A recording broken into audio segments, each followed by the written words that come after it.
Fox 5.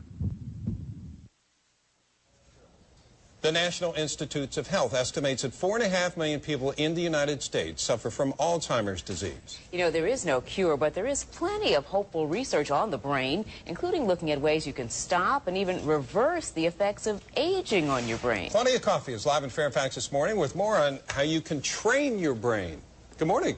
Good morning, Bob. It's just amazing to think that there are ways that we can actually train our brain and make it sharper. That's what we're focusing on all morning, is kind of making that brain skills a little sharper. Earlier we showed something for maybe younger adults, more inexpensive ways. Now we're moving up, and now we're going to talk about some programs out there for older adults, maybe retirees, and this gets a little bit more expensive. And we've turned to the expert in the field, Andrew Carl. He's at George Mason University. He coined the phrase nanotechnology, and you're going to talk to us now about Posit science.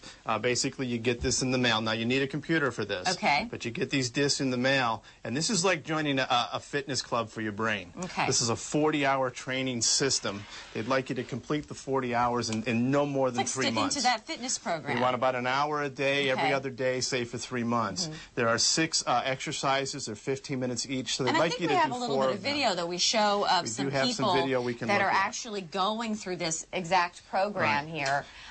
Go ahead and tell me how else Well, now this is works. audio-based. You wear the headphones. They want you to block out the other sounds, but also the headphones are designed to kind of rewire your brain to listen better.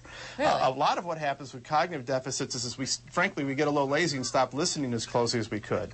So this is really about concentration, blocking out the sounds, learning to pick up the nuances of sounds, as well as going through these exercises. And this is fairly rigorous. It requires a real commitment, you know, at least an hour at a time. It'll monitor your results. It'll give you your results. The one you're looking at here is basically sound tones that swoop up or swoop down, and then you have to repeat them. There are some other exercises, for example, like a form of concentration, where there'll be 30 blocks on a screen with different sounds, and you have to match them up.